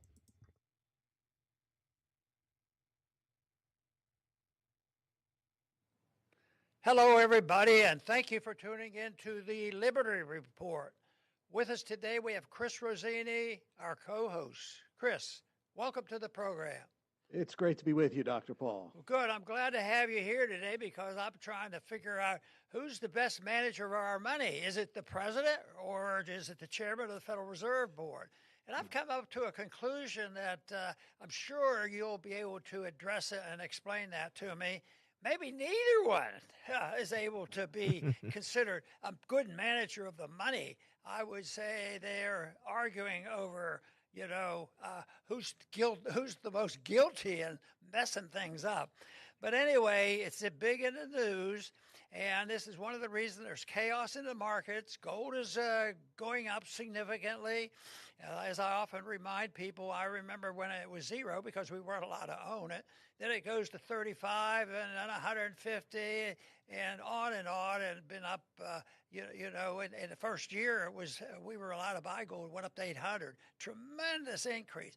Right now, it's increasing a lot. It's over $3,000 an ounce, and doubling back in the old days.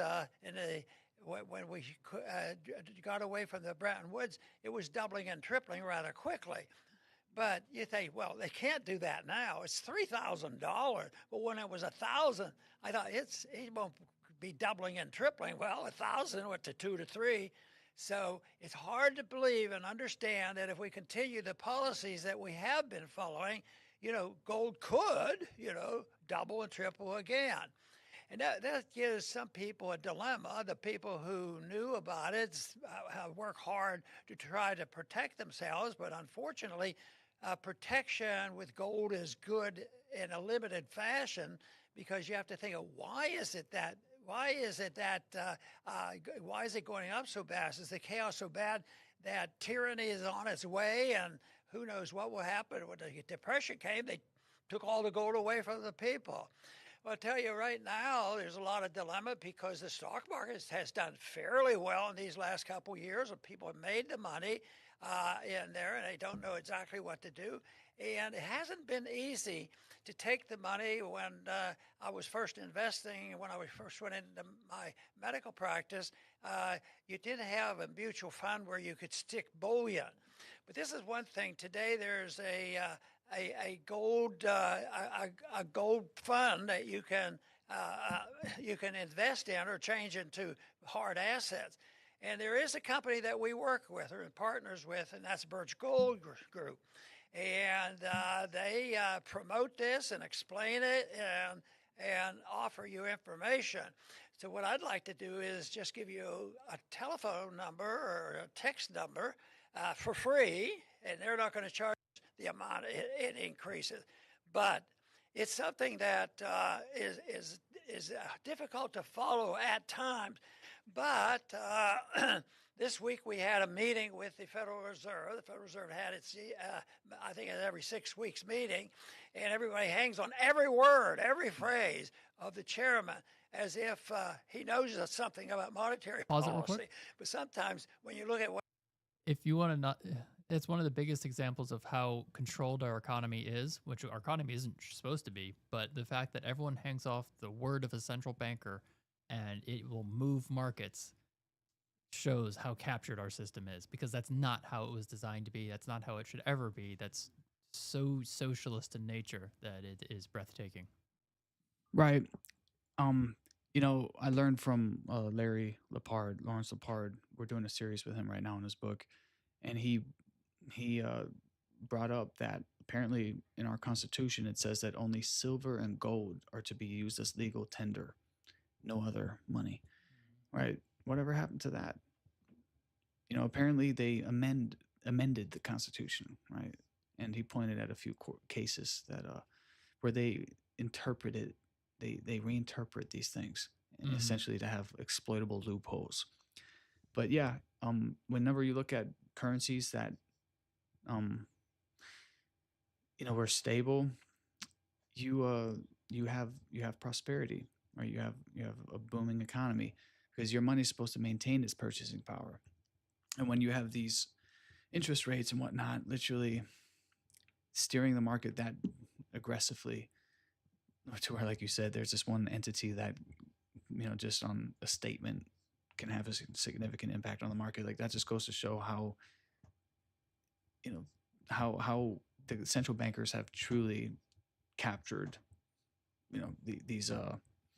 the truest commodity that should remain the purest, which is money, and turned it around as a tool, price of an money instrument. too. Wouldn't that mean that if that was the case, that you could only use gold or silver, that we couldn't use Bitcoin? I mean, if we went straight based off of the Constitution, would that rule out Bitcoin? At the moment, yes, but there Yeah. are potential to amend it, and also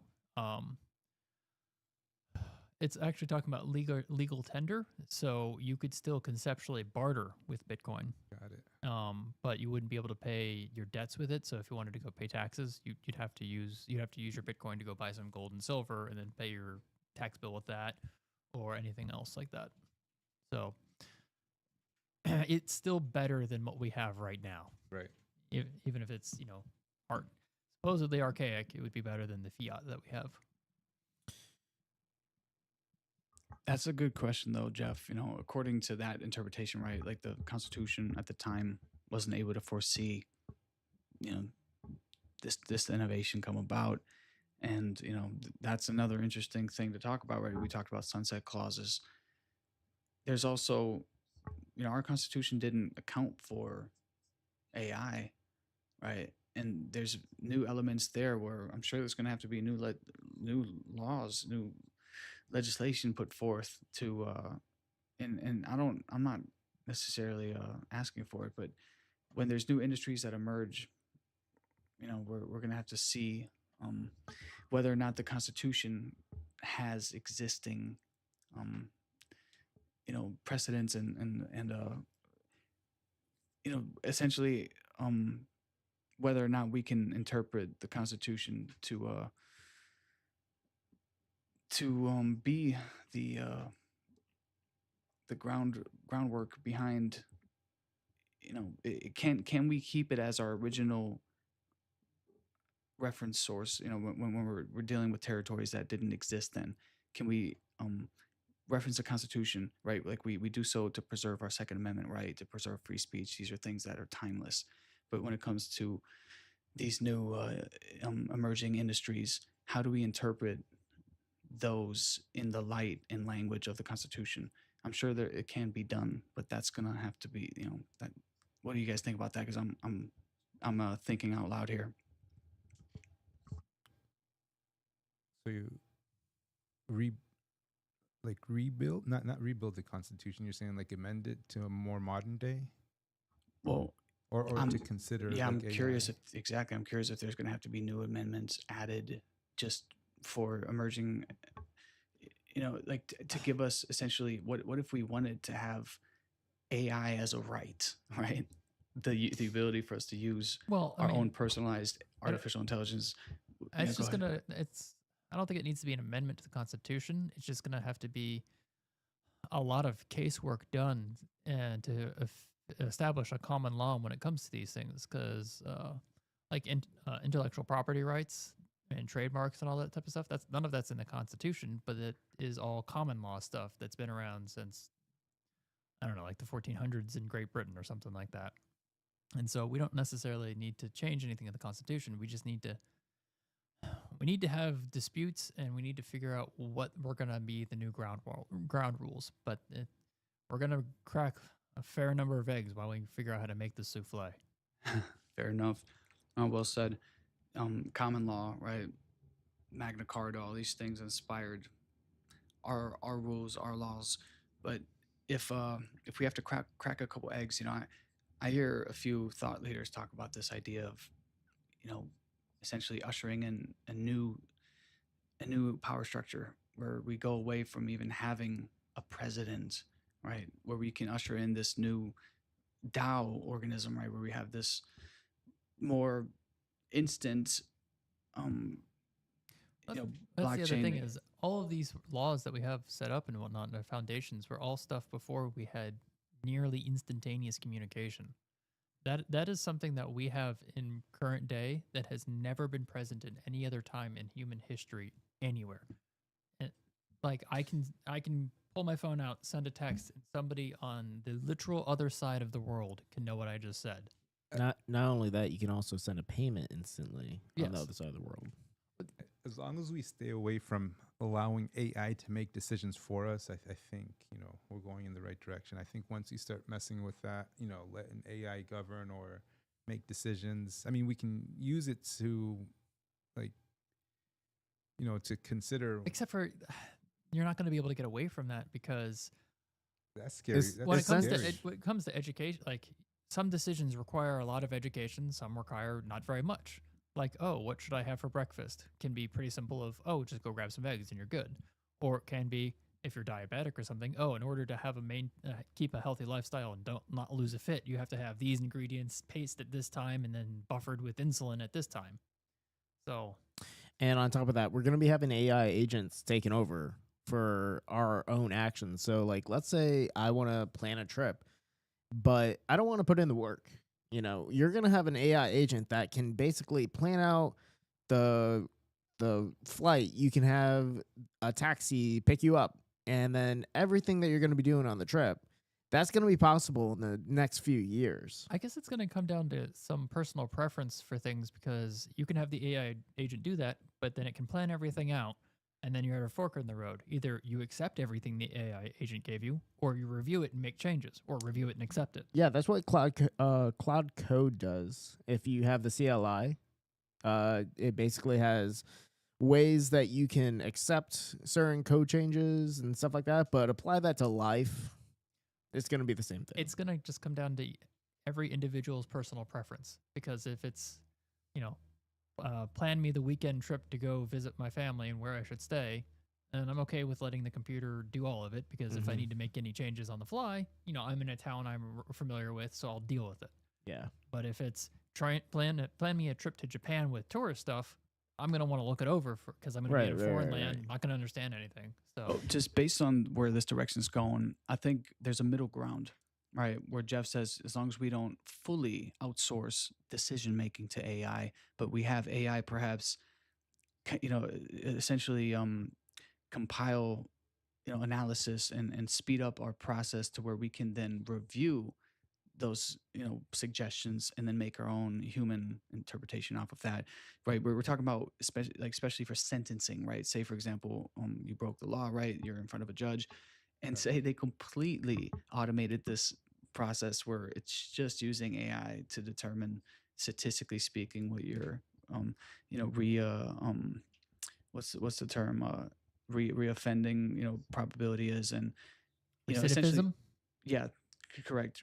And essentially what that does, it removes empathy, right? And you do have to have some element of that in order to not essentially deem everybody guilty or likely of recidivism of crime. Yeah, right. Recidivism, exactly. Recidivism, and that is currently to some degree being used. They're using algorithms to determine the likelihood of reoffending and whatnot.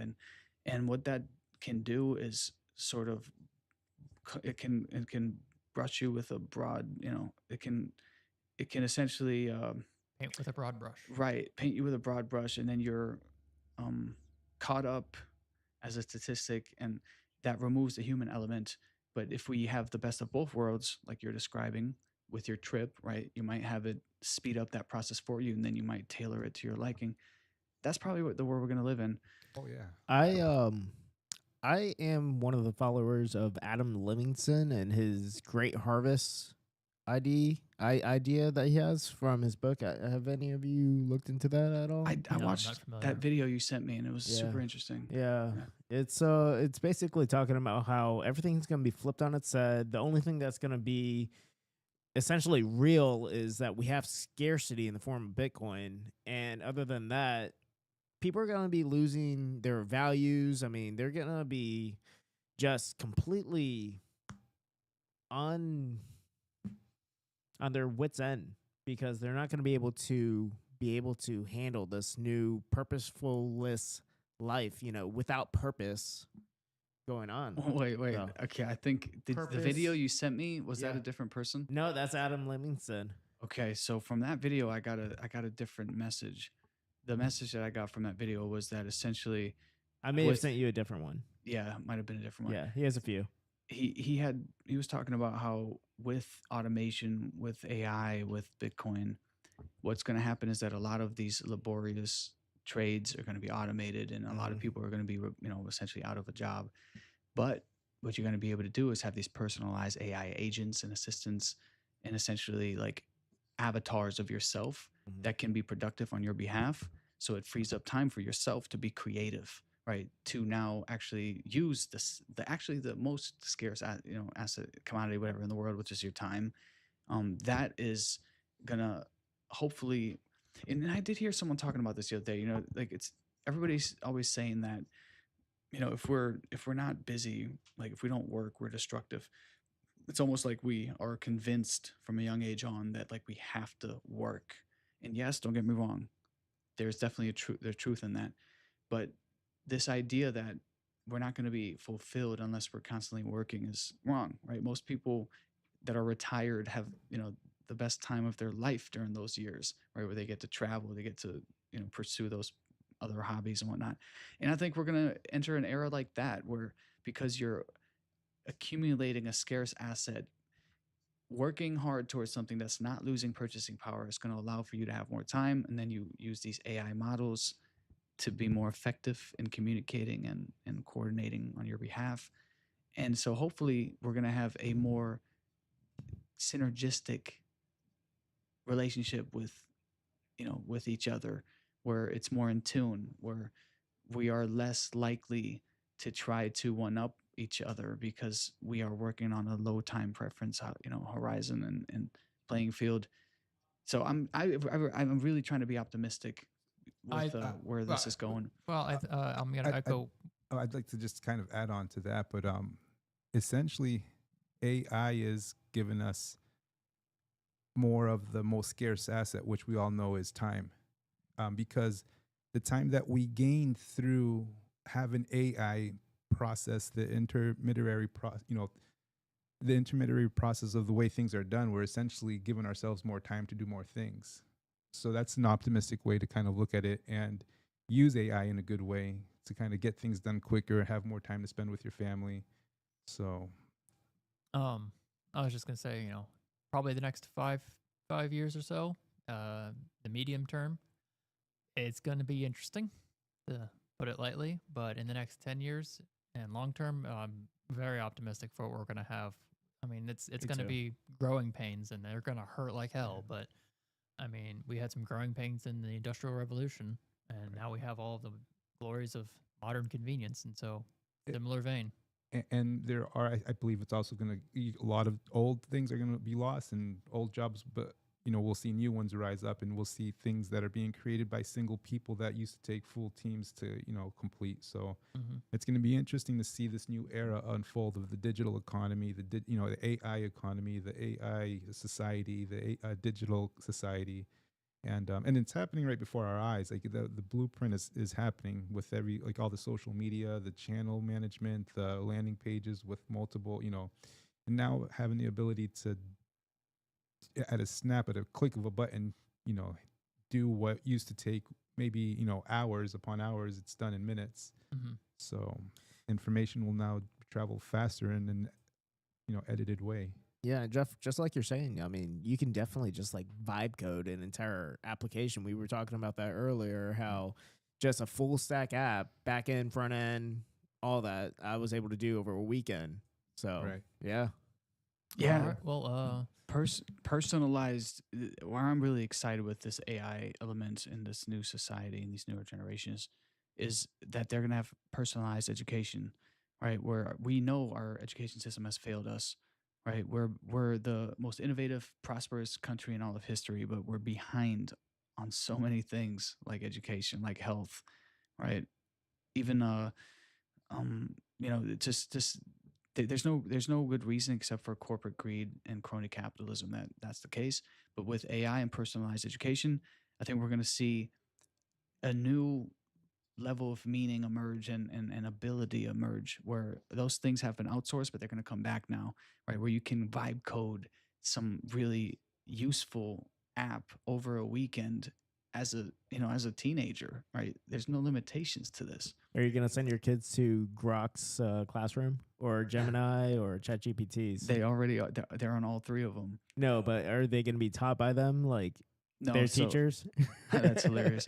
No, my kid is he's playing around with all of those vibe coding tools like Replit, and essentially there's actually, do you know Eric Eric Voorhees? Voorhees, yeah. Yeah. His son, 9 years old, is taking some kind of an AI coding course, but it's like some software that essentially personalizes and tutors kids to become coders. So this summer, in just a few weeks, we're gonna get our kids on that, and it's just an exciting future. Like we're heading into some like this is gonna open up a whole new paradigm, and hopefully restore dignity back in people where they feel like they're not just a cog in the wheel. Where they're not just climbing this perpetual corporate ladder and wasting their life. Like, wouldn't it be nice if we could optimize our infrastructure, become a multiplanetary species, right? Like, what a unifying thing that would be if we redirect our military industrial complex towards greater good, not domination, right? So I think this Bitcoin movement, us younger generations, we're looking at solutions, and we're going to find ourselves in positions of power soon. And I don't think we're in it for the same reasons that previous generations were. Definitely not. Yeah. And speaking of interplanetary Bitcoin, have you heard about the center of hash as in like center of gravity, where the center of hash is basically between two planets. This would be in the future, obviously, where we're colonizing Mars. And you'll have a center of hash that is more or less closer to Earth because Mars doesn't have as much hashing power. I'm in the looking future. for. I'm searching for it online. It's just pulling up a bunch of No, cannabis. no, like not weed cannabis stores. hash. No, center of hash, Bitcoin. Put something like that in there. For some reason, you always have to put Bitcoin. Sorry, continue. Yeah, it's fascinating. So I think it was a video that I saw on Twitter, maybe a week ago. So what does it do? Center of hash if there's No, more so- hash power on Earth than on Mars? Yeah, so it's gonna change how the Bitcoin network operates, and some people actually think that Bitcoin might fork once we get into a second planet. That way, one planet has a coin, and then another planet has a different coin. Well, that's mainly because the center of hash will be so concentrated on Earth that Mars will essentially have to keep up somehow. And if they can't receive and relay their hashes, then not really Well, sure what they're going to be able to do. Can we? All right, now this is me almost pulling words out of Obviously. the air that I don't really understand. Mhm. But what about the whole quantum dimension where we can try and transmit information in Yeah, that yeah, way that's- instantaneously all over the universe? Yeah, that's going to be something that would need to come up.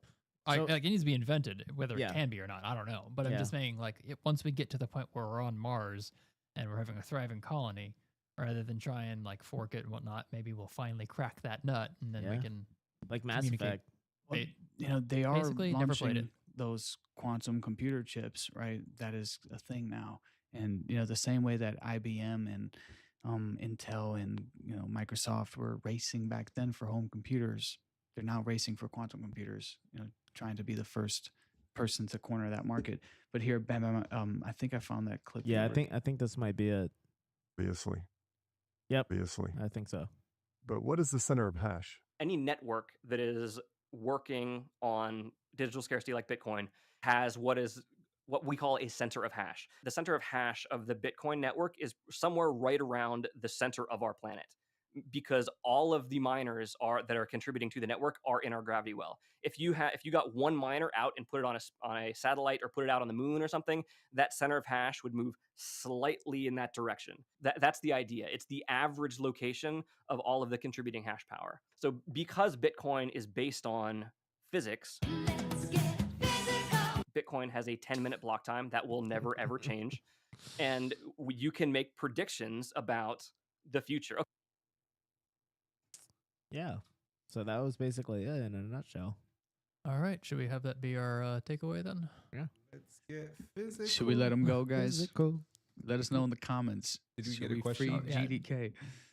Check our comments. Let's check the comments, guys. It's been fun hanging. Today we're not graced by Matty Ice. He had something come up, and he will be back with us on Wednesday. Be looking forward to the series coming out with Lawrence Lepard. It is absolutely amazing. So much good stuff covered. His book, The Big Prince, is a must read. That book, in our opinion, is going to orange pill all of the boomers. And that needs to happen. He's the man for the job. So definitely recommend it. Buy it for your parents, and don't tell them what it is. Just let them crack it open. Lawrence Lepard is a Harvard business graduate, and comes from a finance background. So very credible individual, making a solid case as to why we must move to a sound money standard. So I don't see any questions in today's feed. That means that the ticket goes to Bam Bam. Nice. We weren't Bam Bam, engaging enough. you get to bring a +1. Excellent. Guys, it's been fun. Thanks. Yep. Thanks, guys. We will see you next week. Thank you. Take care, everyone. Hasta la vista. The Runway.